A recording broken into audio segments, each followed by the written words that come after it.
अभी जो रज़ाकार film release हुई उसमें निज़ाम मीर उस्मान अली ख़ान रहमतुल्लाह अलैह को एक बहुत ही जालिम बादशाह के रूप में बताया गया है। उस फिल्म में एक सीन है जिसमें निज़ाम सरकार के 15 से 20 लोग आते हैं और एक हिंदू आदमी को बहुत ज़्यादा मारते हैं। जब वो पानी पानी चिल्लाता है तो ये 15 से 20 लोग एक हंडिया में पेशाब करते हैं और उसके बाद वो पेशाब उसको पिलाते हैं। जबकि आपको मालूम होना चाहिए कि इस फिल्म के जो प्रोड्यूसर साहब है गुड्डू नारायण रेड्डी साहब, ये हैदराबाद के इलाके जुबली हिल्स के रोड नंबर 5 प्लॉट नंबर 50 पे इनका घर है। मैंने जुबली हिल्स इलाके के वाटर डिपार्टमेंट के लोगों से मालूम किया कि वहाँ पर पीने के लिए पानी कहाँ से आता है, तो उन लोगों का कहना था कि उस्मान सागर और हिमायत सागर से आता है। तो ये प्रोड्यूसर साहब सारी ज़िंदगी निज़ाम सरकार के बनाए हुए डैम से पानी पीते रहे और आज ये फिल्म बना के बता रहे हैं कि निज़ाम सरकार के दौर में हिंदुओं को पेशाब पिलाया जाता था। शर्म आनी चाहिए उनको इस तरह से बकवास करने के लिए। दूसरी अहम बात, उत्तर प्रदेश के वाराणसी में बनारस हिंदू यूनिवर्सिटी है जो 1916 में बनवाई गई थी। उसके बाद कुछ सालों के बाद वो लोग पैसे की कमी की वजह से उसको चला नहीं सक रहे थे, तो 7 जनवरी 1939 को उस यूनिवर्सिटी के जिम्मेदार लोग आकर निज़ाम सरकार से मिलते हैं और कहते हैं कि हमने एक यूनिवर्सिटी कायम किया है, बनारस हिंदू यूनिवर्सिटी, उसको हम चला नहीं सक रहे हैं, उसके लिए फंड की ज़रूरत है, आप हमारी मदद कीजिए। तो निज़ाम सरकार उसी वक्त बैठे बैठे 1 मिनट के अंदर उन्होंने उस बनारस हिंदू यूनिवर्सिटी के लिए, मुस्लिम यूनिवर्सिटी के लिए नहीं बल्कि बनारस हिंदू यूनिवर्सिटी के लिए 1 लाख रुपये सैंक्शन कर दिया। उस वक्त 10 ग्राम सोने की कीमत 18 रुपये हुआ करती थी, आज 10 ग्राम सोने की कीमत 60,000 रुपये है। तो उस वक्त के 1 लाख रुपये को अगर हम सोने के हिसाब में कैलकुलेशन करेंगे तो आज के करीब 34 करोड़ रुपीस होते हैं। तो जिस निज़ाम सरकार ने हिंदू यूनिवर्सिटी के लिए 1 मिनट में 34 करोड़ रुपीस सैंक्शन किया, वैसे निज़ाम सरकार को आज ये लोग बदनाम करने की कोशिश कर रहे हैं। मैं कोई हवा में बातें नहीं कर रहा हूं प्रोड्यूसर साहब की तरह, बल्कि ये सारी डिटेल्स बनारस हिंदू यूनिवर्सिटी की सारी डिटेल्स 23 नवंबर 2019 को टाइम्स ऑफ इंडिया में प्रिंट की गई है। तीसरी अहम बात, महाराष्ट्र के पुणे में भंडारकर ओरिएंटल रिसर्च इंस्टीट्यूट है जो 1917 में बनवाया गया है।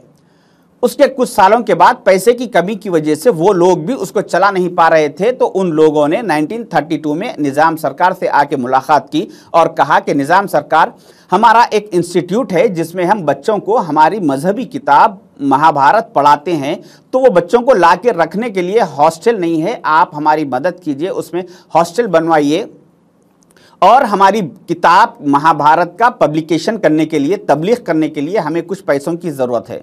तो निज़ाम सरकार ने उसी वक्त उन लोगों को 50,000 रुपये डोनेशन दिया और कहा कि वहाँ पे एक अच्छा सा लग्जरी हॉस्टल बनवाइए जो बच्चों को महाभारत किताब पढ़ाई जा रही है। और साथ ही साथ उन्होंने उस वक्त के 50,000 रुपये आज के 17 करोड़ रुपए होते हैं और उन्होंने कहा कि हर साल 1,000 रुपये मेरे खजाने से आप लोगों को दिए जाएंगे जिससे आप आपकी बुक महाभारत का पब्लिकेशन कीजिए। उस वक्त के 1,000 रुपये आज के 36 लाख रुपीस होते हैं। तो जिस निज़ाम सरकार ने महाभारत बुक किताब को पढ़ने वाले बच्चों के लिए 17 करोड़ का हॉस्टल बनवाया और उस किताब की पब्लिकेशन के लिए हर साल 36 लाख रुपए डोनेशन दिया करते थे, आज वैसे निज़ाम सरकार को ये लोग बदनाम कर रहे हैं। आप गूगल में Bhandarkar oriental research institute type कीजिए, उसकी वेबसाइट ओपन कीजिए, उसकी हिस्ट्री में जाइए और जाके चेक कीजिए, आज भी वहां पर मेंशन है कि निज़ाम गेस्ट हाउस निज़ाम सरकार ने यहां पे हॉस्टल बनवाया था और आज भी पुणे में आप जाके देखिए कि वहां पे ये हॉस्टल मौजूद है। ऐसा कई मंदिरों को, हिंदू मुसलमान को, सबको लेके चलना निज़ाम सरकार की ये आदत थी। इसके साथ साथ उन्होंने यादगिरी गुट्टे की जो मंदिर है भुवनगिर तेलंगाना में, उसको निज़ाम सरकार ने 82,825 रुपीस डोनेशन दिया था, जो कि आज के करीब 28 करोड़ रुपीस होते हैं। आज से 1 साल पहले फरवरी 2023 में निज़ाम सरकार की बहू, उनकी डॉटर इन लॉ मोहतरमा प्रिंसेस असरा मैडम ने से कुछ यादगिरी गुट्टे की मंदिर के लोगों ने मुलाकात की तो प्रिंसेस असरा मैडम ने अपना सोने का डायमंड का हार निकाल के उस मंदिर के लिए गिफ्ट कर दिया। ये आप 26 फरवरी 2023 के टाइम्स ऑफ इंडिया में ये रिपोर्ट चेक कीजिए। 1000 पिलर टेम्पल हनमकुंटा तेलंगाना में जो मौजूद है उसको निजाम सरकार ने 1 लाख रुपए डोनेशन दिया, जो कि आज के 34 करोड़ रुपीस होते हैं। सीताराम बाग मंदिर जो कि हैदराबाद की ओल्ड सिटी में मौजूद है उसको निजाम सरकार ने 50,000 रुपए डोनेशन दिया, जो कि आज के करीब 17 करोड़ रुपए होते हैं। सीताराम बाग चंद्रस्वामी मंदिर जो कि भद्राचलम तेलंगाना में मौजूद है उसको निजाम सरकार ने 30,000 रुपए डोनेशन दिया, जो कि आज के करीब 10 करोड़ रुपए होते हैं। तिरुपति बालाजी मंदिर जो कि आंध्र प्रदेश में मौजूद है उसको निजाम सरकार ने 8,000 रुपए डोनेशन दिया, जो कि आज के करीब 2 करोड़ 70 लाख रुपए होते हैं। मैं ऐसा निजाम सरकार के 115 मस्जिदों की लिस्ट और 115 मंदिरों की लिस्ट बता सकता हूं आपको, जो कि उन्होंने डोनेशन दिया। उनका कहना यह था कि जितना मेरे पे मस्जिदों का हक है उतना ही मंदिरों का हक है। हिंदू और मुसलमान मेरे 2 आंख है, इन दोनों को बराबर देखना, बराबर लेके चलना, ये मेरी जिम्मेदारी है, ये निजाम सरकार का कहना था।